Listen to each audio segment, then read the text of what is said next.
All right, well, good afternoon. Once again, I appreciate you being here for the 3 o'clock update. I'd like to begin my remarks this afternoon by saying, there's a special group of people who live in our city that we really need to think about and pray for. And we talk about our first responders a lot. But seldom do we ever mention their families, their wives or their husbands, their children's. So stop and think about it. Every day when they leave, their wife, especially in this situation, they know that they could bring something back to their family and not even knowing they're doing it. So we need to be very thoughtful, empathetic, sympathetic, and grateful for what all our first responders do. And let's broaden what we typically think about those first responders in this current situation. We talk about nationally, when you talk about first responders, that's fire rescue and police. But we talk about it also in our sanitation workers within the city of Mobile. But there's another very special group that are first responders today, and that's our healthcare officials. I mean, all the nurses, the orderlies, everybody in the hospitals and the doctor's office. So as a community that of which we all love, let's keep them in our thoughts and prayers. Today, it's actually the executive order for the big boxes went into effect. I did not check in on the big boxes this morning, but based on all the conversations that were being had yesterday, I feel like great progress has been made. I do need to admit that yesterday, upon being prompted, maybe I'm not sure exactly where it came from, but I made a phone call about the capacity in the stores of one of the Home Depots, and I got an answer. But then I did find out the media had called, and actually the stores had called, and there was some confusion. We track the capacity of stores, but really it's for restaurants and places where you eat. And so when it comes to a Home Depot, there was not a chart or a place where we could go do that.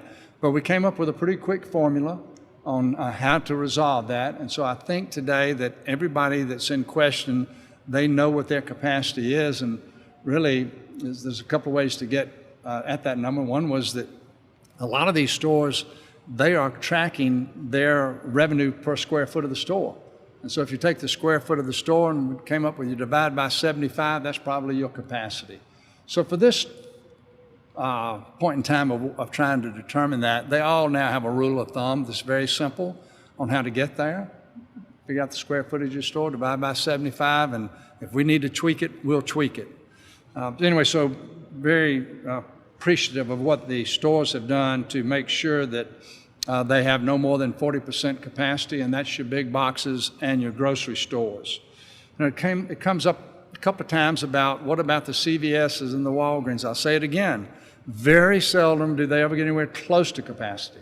So if you are going to the Walgreens or CVS, you really shouldn't be concerned because you will not see them blocked out with too many people. The enforcement of that will be by the Mobile Police Department, but I know that today's society, we have a whole lot of people with cell phones, and if they see something that they think is maybe outside the realm, they seem to let us know. And so that's all part of this self-policing that we have going on. Earlier today, the 10 mayors of the largest cities, we had an opportunity to speak with Governor Ivey, probably 45 minutes. During the first 10 minutes or so of that conversation, she was going down a list, kind of a briefing list of things that are that are going on, things that are changing, new information, and then she wanted to hear from the mayors. So all 10 mayors, they weighed in with some concern of how do you look at this and how do you look at that? Maybe why, Governor, haven't we done this? And one of the things that was very apparent, and that is this, that there are a lot of definitions of shelter in place.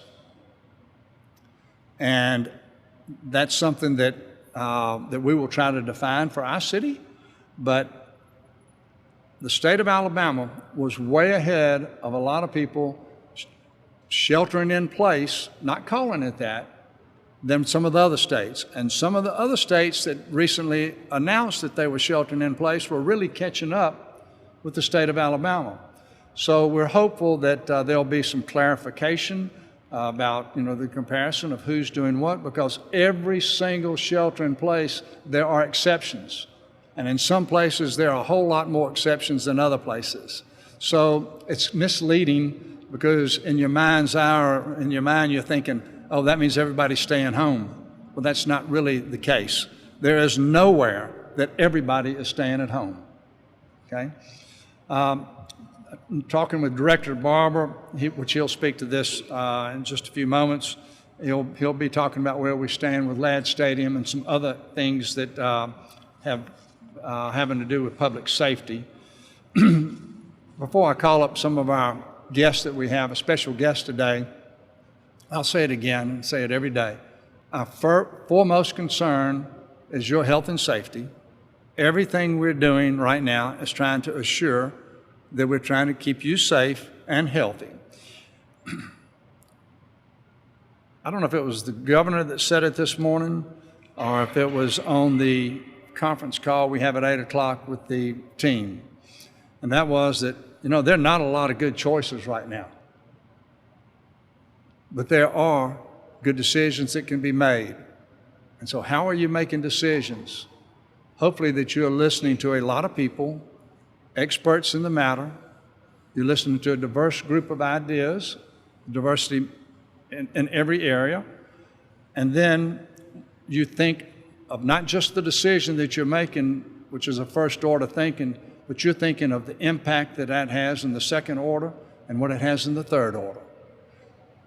First and foremost, this is a health crisis. But for those that don't want to believe that it's not impacting the economy, then you're only thinking the health crisis, and you cannot separate them. So as we continue to go through our decision tree on making things, I would like to look back and say that we have been very methodical and very thoughtful about decisions that the city has made, especially when you look at the financial implications and the decisions that have been made, whether it had to do with employee pay, when we told them there would be no raises my first month in office, to having given 5 raises subsequent to that. So we are today gathering all the information that is available. We're doing what if this, what if that, and we're trying to make projections on everything that people have brought up, from having to do with hazard duty pay to you name it. We're trying to model it. But this is not like a hurricane to where you know that in about a couple of 3 months that you will have worked your way out of it. Because in that hurricane situation, it's geographically specific and it's pretty much time specific. We don't know the ending date of this, so we have got to conserve the resources that we have financially to make sure that we're in for the long game. So that has a lot to do with some of the decisions. It certainly has everything to do with that decision process right now. Another thing that I'll look at, or that we look at, is let's talk about the statistics. So today we have 61 cases identified. Yesterday it was 56. So that's about an 8% growth in the cases. We all know that we tested more people, but we only had 8% growth. If you look at the number of ventilators that were available yesterday, there were more ventilators available yesterday than there were the day before. There were more beds available in the hospital yesterday than there were the day before. So when you look at those things and then you realize what else is going on in this nation as far as the increase in cases, we don't need to put ourselves in the boat with New York City and possibly even New Orleans. Now, I know those statistics are going to change, and so do you. And so the deal is that we make these decisions, whether it's looking at the possibility of the shelter in place or a curfew, and at the right time when we think that we are, and we want to be ahead of it, that we'll pull those triggers when we think it's the right time to do that. So at this time, I would ask, first person I'm going to call up is Dr. Bill Admire, who was here about a week ago, and he's with the Infirmary Health System. So, Dr. Admire, if you'd come tell us what's going on at the infirmary and just in healthcare in general. Thank you. Good afternoon. Thank you, Mayor Stimpson, Director Jim Barber. I'm glad you asked me to come here today. I wrote down a few notes I want to talk about. Ducktailing Mayor Stimpson, we're in this together. Infirmary started a campaign guard. We are here together. With the population of 500,000 in our big general area, a lot of it Mobile County and the city of Mobile, we're soon to have a pandemic that's going to come here, and we'll probably get our surge, if you look at models, maybe in 2 weeks. And then you get a peak mid-May, hopefully. And how are we going to overcome this? Well, I want to rest assured that all of you know that the infirmary health system and the other hospitals in town, because we're all here together, we're making plans. We're planning on a daily basis for the last 3 to 4 weeks on how the hospitals, with the physicians, the nurses, and all the ancillary staff, and the administrators working together planning to handle this pandemic. Coronavirus, I try to tell everyone, it's here, it's not going to go away, but we're going to confront it together. And we're going to overcome it. And the way we do that is realize that as a unity, public officials, hospitals, the community itself, all the people, you lead, you become a leader at this time when we have a crisis. You have the courage to be a leader and do what is responsible that our leaders are telling us to do. The CDC has given us guidelines. Our mayor, our director of safety, the hospital, the doctors, nurses, listen to what they're saying. We can blunt the curve of a big surge or influx of patients to the hospitals. What the hospital at the infirmary is doing, we have approximately 680 beds. We have over 80 intensive care units. We have 1,200 nurses that will treat our coronavirus patients and our patients that don't have coronavirus. We're still going to have heart attacks, strokes, deliver babies, and have trauma.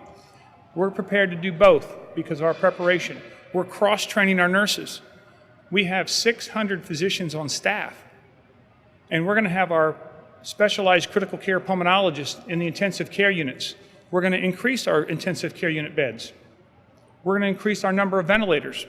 We're going to increase the capacity we have for overall number of beds. We might be at 1,000 beds.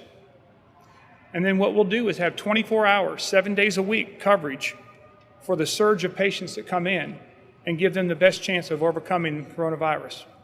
Remember this, out of every 100 patients that comes in contact with coronavirus and develops the disease, 98% live or more, 98% or more. And only 80% go seek medical help. And the others that go see medical help may get hospitalized, and a certain portion of them will need ventilators. And that's where the tough part is of handling the coronavirus. Helping these people that become hypoxic with decreased oxygen in their lungs. And then we'll have our intensive care doctors in conjunction with all the specialties coming together, surgeons, anesthesiologists, medicine doctors, and subspecialists, all working in the units 24 hours a day to help these people. So I'm giving you assurance that the infirmary health system, the other hospitals, the physicians and nurses and administration are up to the task. Yes, we're scared, but we're not scared that we won't do well because we're going to make the right decisions. We're going to overcome the coronavirus. Thank you very much. So at this time, Dr. Laura Cepeda will come make her remarks from the Mobile County Health Department. So when you step off, don't fall. Thank you, Mayor. Good afternoon, everyone. Here for your daily update. So I think the mayor mentioned today Mobile County is at a total of 61 COVID positive patients. The state currently stands at 1,060. Baldwin County currently has 24 COVID positive patients, up from 23 yesterday. Mobile County has 5 new patients today. Statewide, the reported deaths are up from 26 to 32 today, but the confirmed deaths are holding steady at 17 for now. We do have the 3rd death in Mobile County to report today. And while, overall we're expecting about a 2% mortality rate from COVID, this puts Mobile County at about a little over 5% death rate from our confirmed positive patients so far. So that's something to keep in mind, that as we're happy to see a slowing in our doubling rate, and we are, as Dr. Admire gave us the good news, that our hospitals are doing a great job and have the capacity that we need to take care of the patients so far. Just again, this is not something to get complacent about. We do need to really hold firm and keep up that social distancing. Everybody, keep it up, keep your hand washing, and just limit any activities that you do to only the most necessary. Overall, the United States has over 200,000 positive patients with greater than 5,100 dead, and worldwide there are over 1 million cases of COVID in the United States. We've been getting a lot of questions about when it's okay to return to work if your job is considered essential. The guidelines, if you have not been tested but you are either exposed and then you were febrile and presumed to be positive for COVID-19, are all of the above. You have 3 days without fever and without anything to reduce your fever, like Tylenol, ibuprofen. Other symptoms like coughing, shortness of breath, any symptoms that may have come along with the onset of those, the fever, all of those have resolved again without having to take medications. And it's at least 7 days since you first experienced the onset of those symptoms.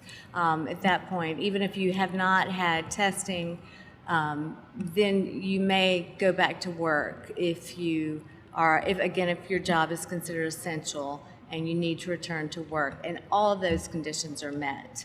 Those guidelines are per the CDC, and you can find them on the CDC's website as well if you need to. I think that is, we do have our updated demographic data available since we are over 50 cases. If you want to find that, that's on the Mobile County Health Department's website, and for anyone to see if you need it. I think that's all I have today. Thank you, Mayor. Thank you for the stool.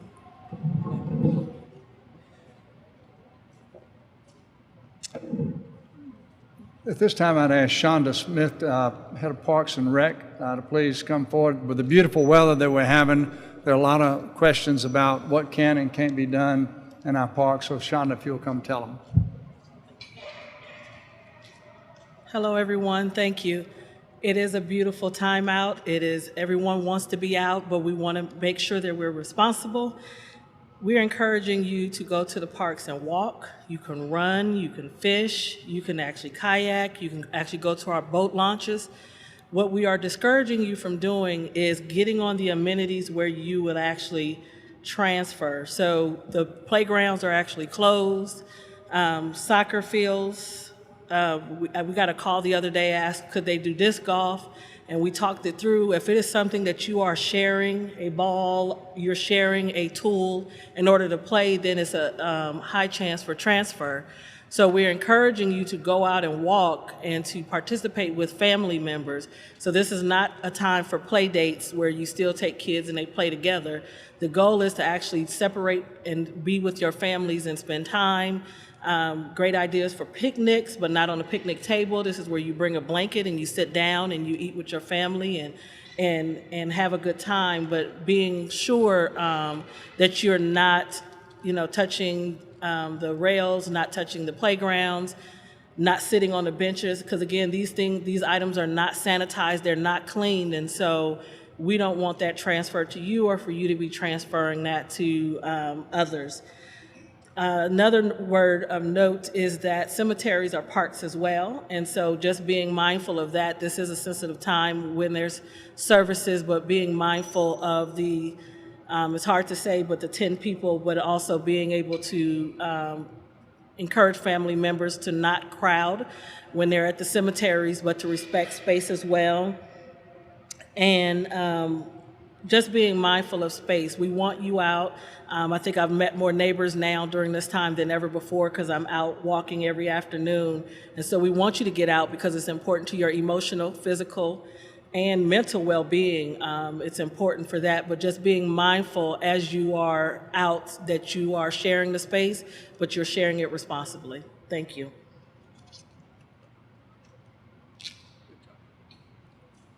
So now we'll hear from Director Jim Barber.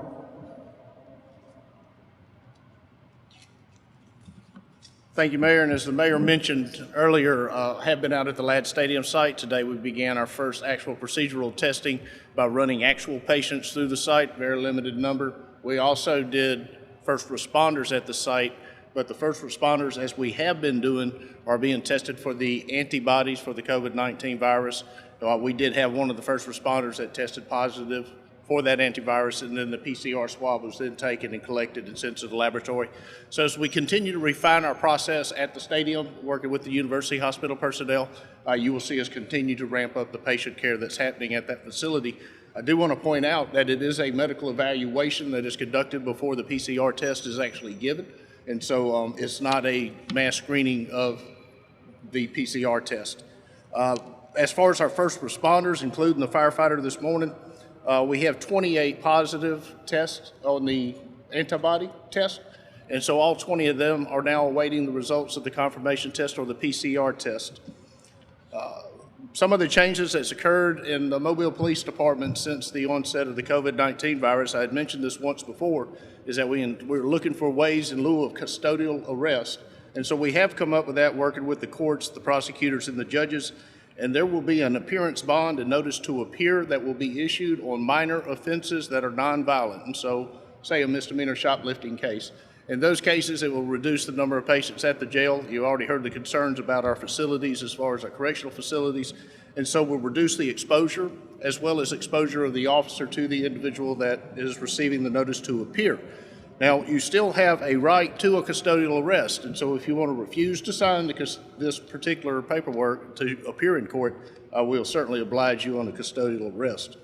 I want to mention before I walk off about scams. We brought that up before, and I don't think you can say it enough, but there's a lot of scammers that are taking advantage of people because of the stimulus package, and so make sure that you should tell all of your family, your loved ones, your friends, the government will not solicit your banking information over the telephone or via email. You should never fall for that type of scam. There's also other medical scams that are going on, people claiming to have vaccines, test kits, or the antivirus. And so do not fall for any of them. Make sure you go through your medical provider for any kind of medicine or medicine regimens. That's all I have. Thank you.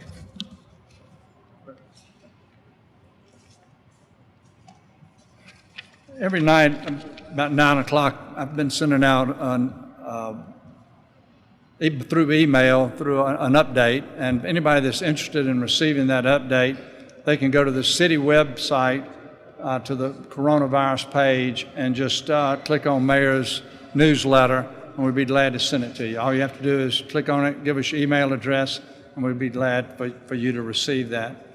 Before I start answering any questions, I want to say that, and I hope I say it every time, that even though we know there are people that cannot sit inside but for so long before you go stir crazy, and really before it impacts your mental health, especially if you're sitting there watching fearful news all day long.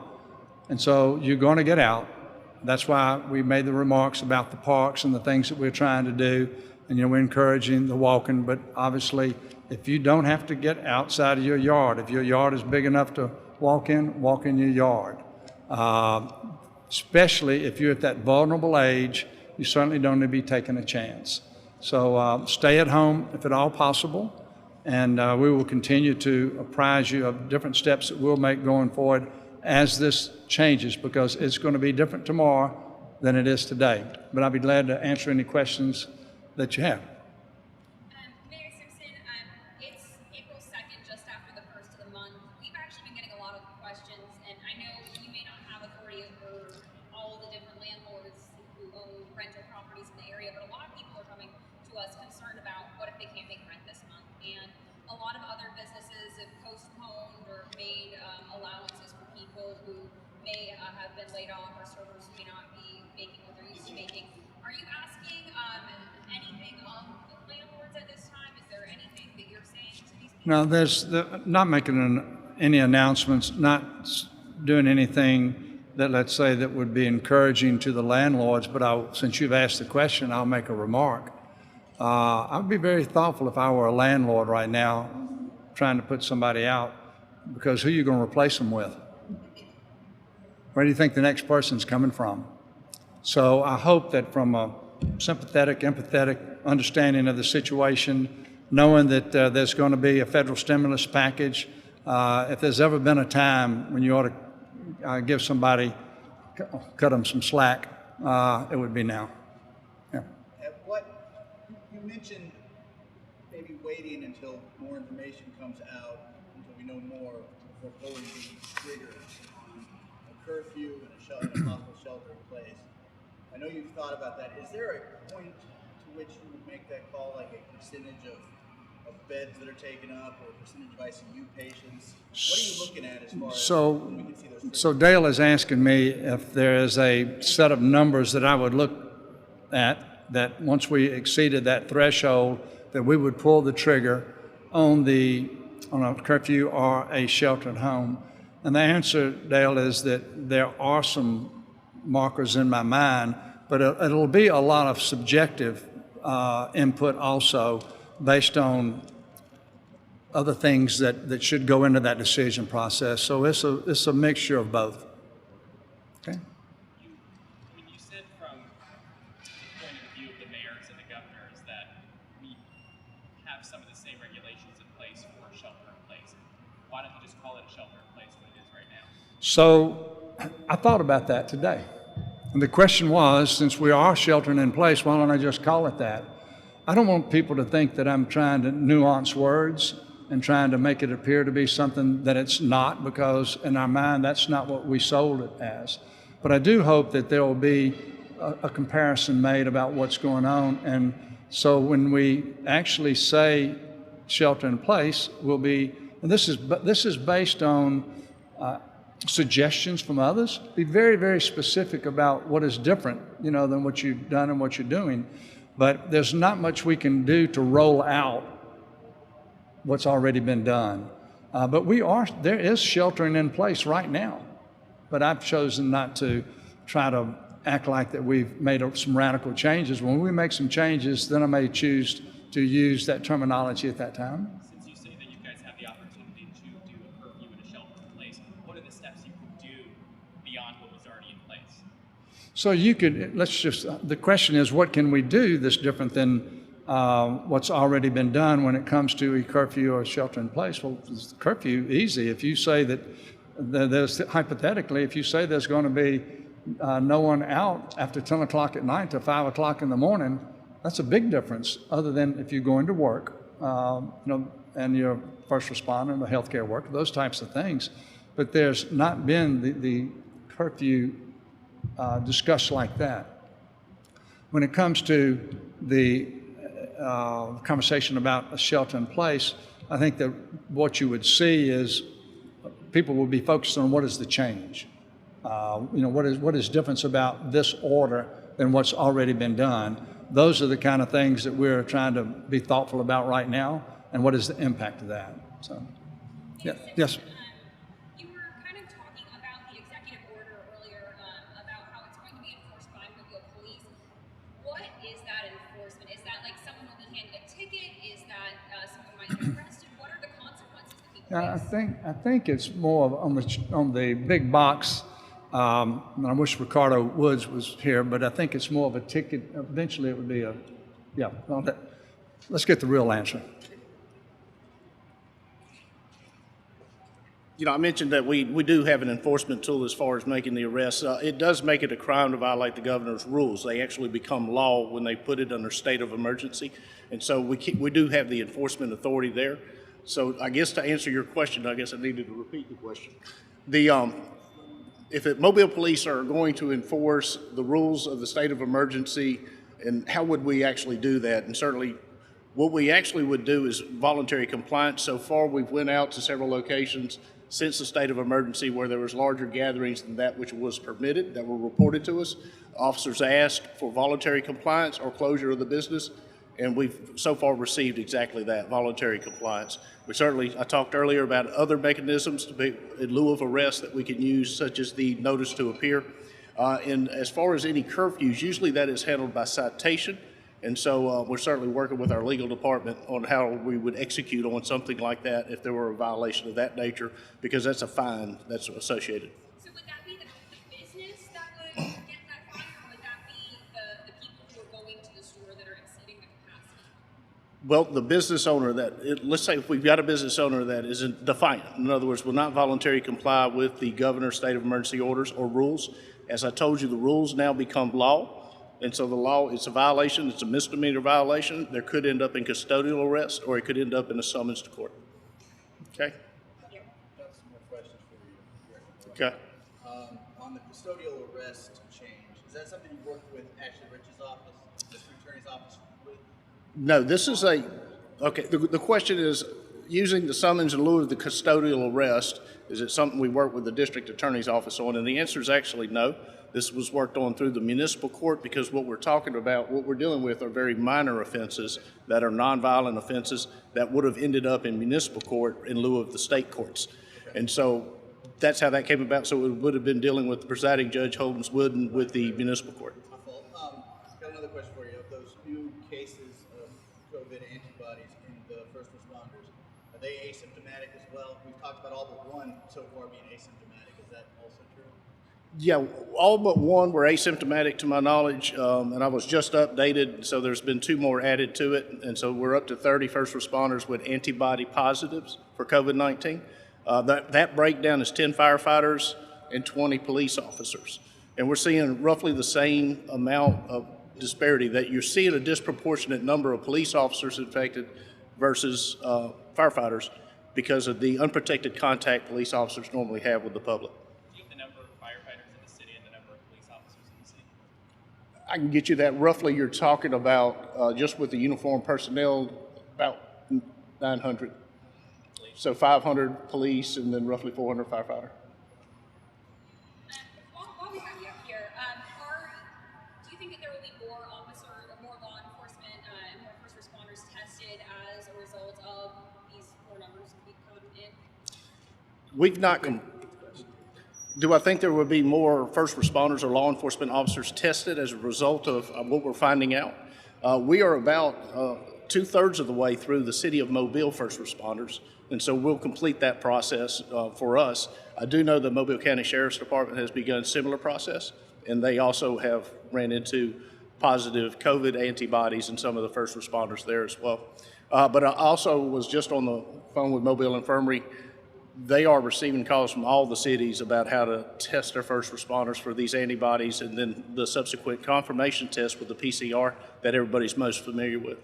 So we kind of heard a little bit earlier, but so these first responders, just like everybody else who is essential, they just follow the same guidelines in terms of when they're allowed to go back to work. So they will be allowed to go back to work. You know, again, at what point will they be allowed to go back to work? Do they follow the same guidelines as the general public? No, they're actually part of the critical infrastructure personnel that the CDC recognizes. And so much like medical staff, just because we come in contact with somebody that suspected COVID-19, we cannot quarantine first responders. We'd run out of first responders. And so unless they're symptomatic or they're showing active virus through the PCR screening, they are not quarantining. Now, I will tell you that all 30 of these are quarantined until we can clear that they are not contagious, because the antibody does not tell us that. Only the PCR will tell us whether or not they are contagious.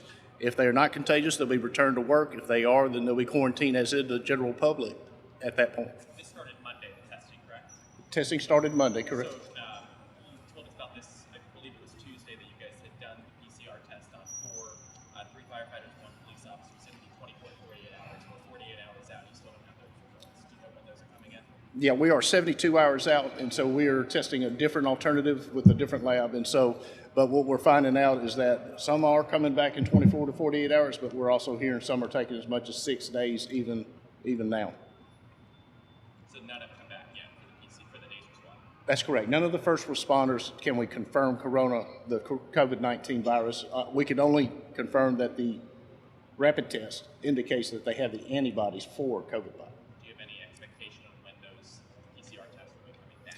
I think we should start receiving the first test at any moment now, and then maybe Dr. Admire may have a better feel for how long it's taking the labs at this point, and so I can certainly flip to him if y'all need to talk. But they're not handling the tests. These first responders are tested in partnership with the Mobile Infirmary Health Systems through the Diagnostic Medical Center. So they are handling our tests, and they are going through a lab, I believe Assurance Laboratories in Birmingham.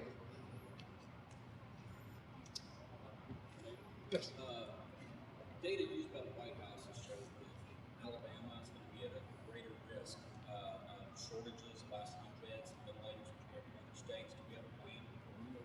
So the plan actually would be, coordinated by the governor's office. She set up a task force to deal specifically with that.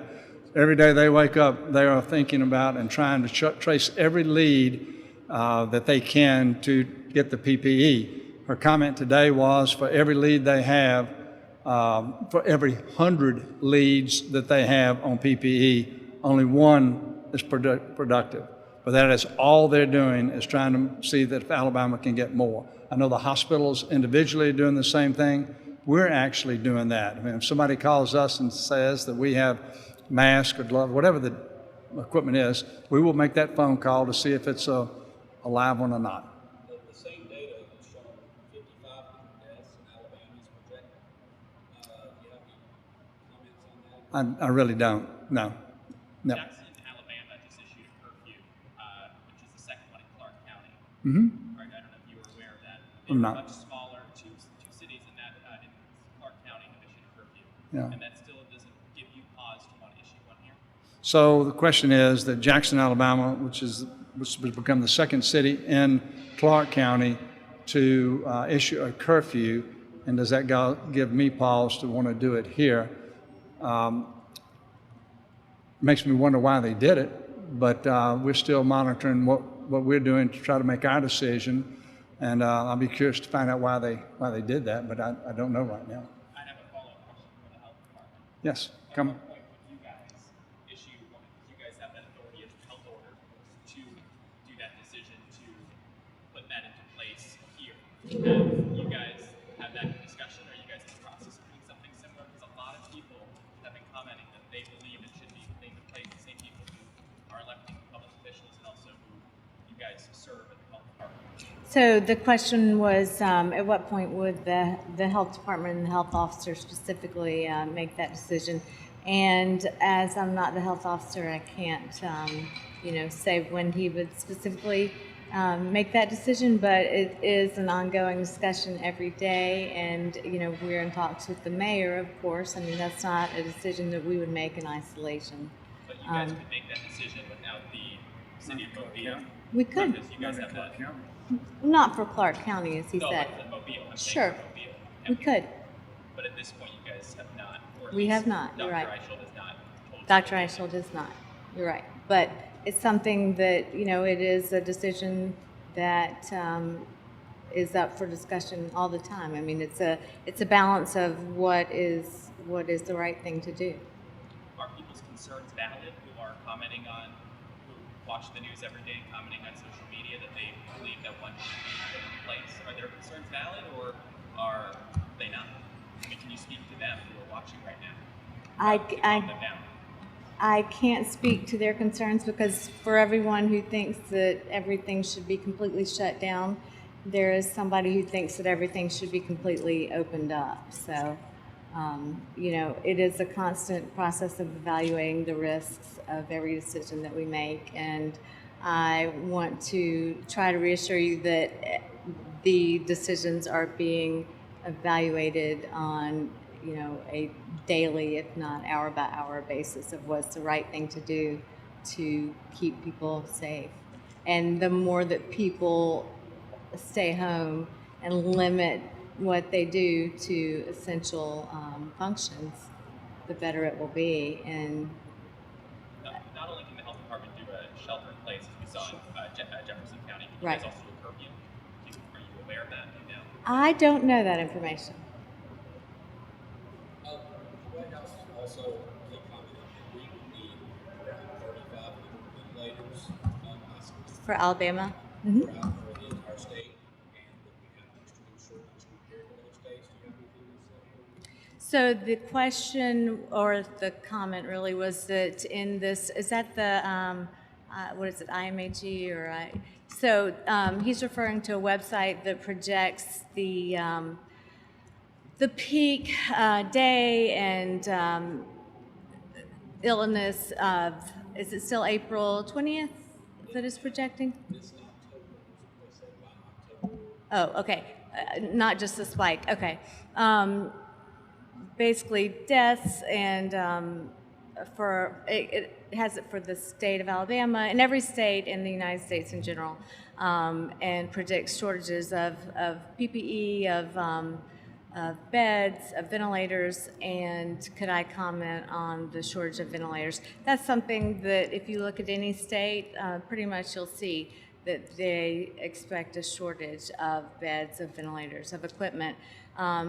We are in a similar situation as everyone across the country. Everyone is scrambling to try to find everything they can. So that is why the push to flatten the curve is so critical, because if we can spread this out over time, then we can get people through the phase of, this group of people needing ventilator, getting better, hopefully getting off. And then we don't think this is going to go away. That's not what flattening the curve is about. But if we can just slow down the spread instead of having that spike, to spread it out over time, then the idea is to make that equipment available for people so that you don't have that extreme usage, but that it's more of a constant or consistent usage over time. So there's not that extreme shortage at any one point.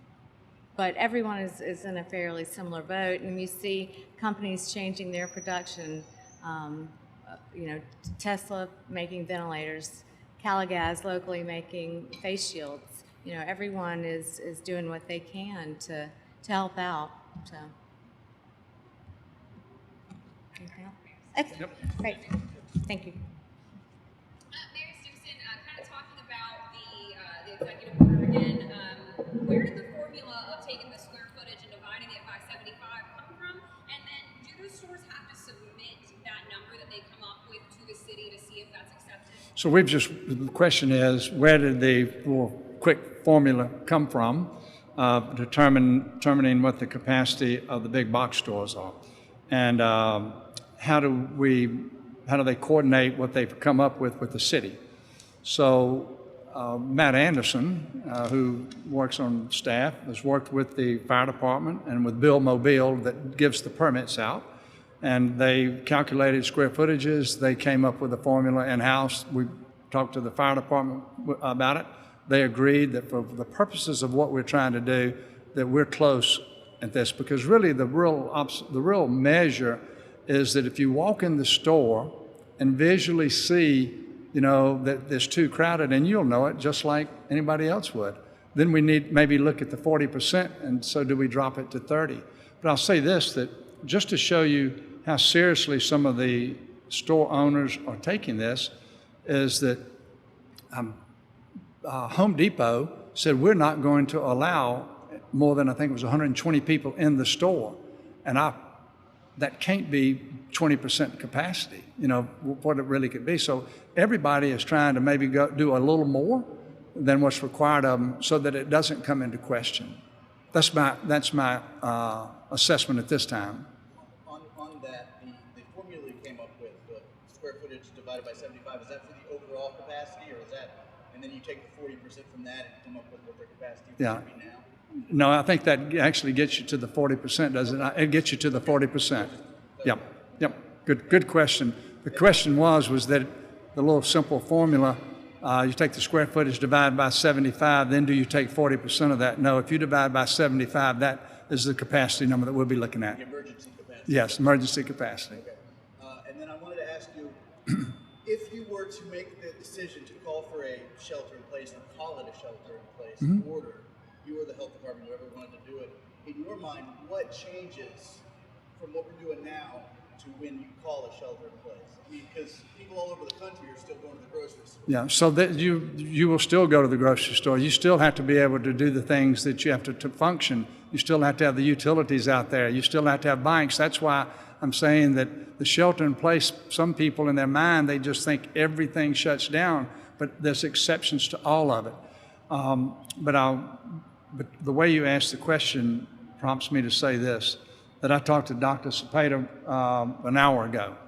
And I told her that as we were considering steps that the city could take going forward, that we were going to do it in conjunction with Dr. Isho. You know, we would be explaining to him any thoughts that we had. We would take his input to see if there was something that we needed to tweak or do differently. The point is that we are communicating. That's why Dr. Cepeda is here every single day, so that we can make sure that the Mobile County Health Department and the City of Mobile, are collaborating on the steps that we're taking going forward. And so that's not to say that on every single thing that each of us may do, that the other 100% endorses it, but we know what each other are doing, and we're trying to reach the best decisions by collaborating. You did a shelter in place. Let's say you did a shelter in place. In your mind, does that mean that people wouldn't be able to get takeout or anything like that anymore? It could. In your mind, what does that mean? It could mean that, but I'm not going to say it does mean that. And the question is, Dale's trying to pin me down on some of the specifics of what it would be different. And Dale, I'm not going to let you do that. Yeah, when we're ready, we will tell you. But Dale, it's like one of the other mayors said, that if by doing a curfew, if that addresses 10% of the population that had not been previously addressed, that's 10% that now maybe you have cause to stay at home. If we come up with a shelter in place and we change some things so that it may hit another 5, 10, or 15% of the people, then you're trying to create social distancing, staying at home. And so it's an incremental movement is what it really is. Yep. We've kind of asked every day about, one of the stations has kind of asked every day about the update for hazard pay. We're still getting questions. Is that still a discussion? Is there any update to it? So, the media's gotten a lot of questions and probably prompted by policemen and firemen to ask this question about hazardous pay.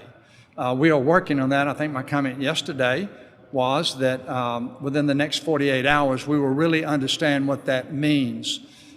Keep in mind that when the county makes a recommendation to do hazardous pay, and they're talking about the sheriff's department, that is a very finite, very well-defined group of people within their organization. If we start talking about hazardous duty pay, you're talking about 900 first responders.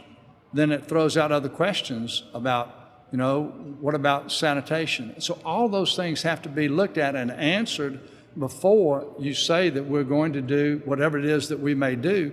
And you can't do that on the back of a matchbook. I mean, it takes a lot of calculation and looking at positions before you're able to make an informed decision on that. It sounds like it would also take a lot of money to pay that.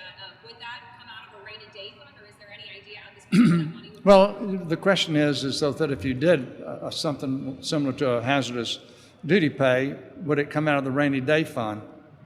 Well, it could come out of the rainy day fund, but let's say in the past when there's been hazardous duty pay given, it's typically, again, going back to a finite period of time having to do with a hurricane that, over a period of a month, 6 weeks, and I really don't know what the duration always is, but it ends. But if you would, let's just say hypothetically, if you would have to go pay everybody in the city hazardous duty pay right now, you're going to run out of money faster. And so then what do you do?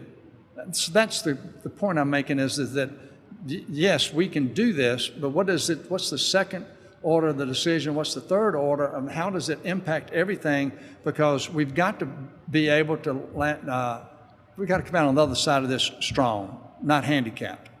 And so I want to be very thoughtful about doing it and make sure that it's the right thing to do. Are the 30 first responders that have tested positive with the antibody, are they part of the 60 total Mobile County cases?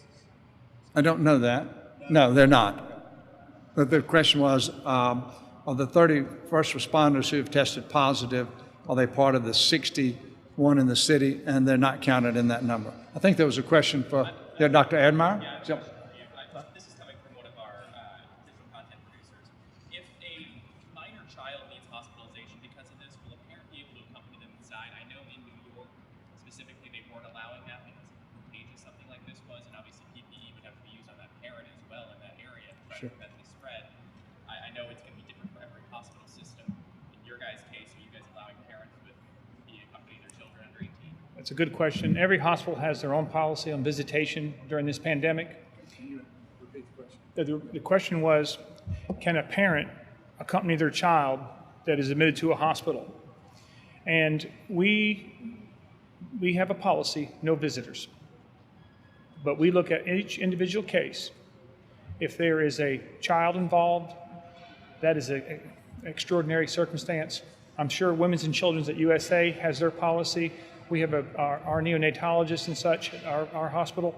But we have a no visitor policy at this point, but each case is looked at individually. And in the case of a mother and a child, or a parent and a child, yes, we will make exceptions. But we will follow all PPE, personal protective equipment, and we make sure that no one coming into our hospitals is going to cross-infect any of our healthcare workers or patients.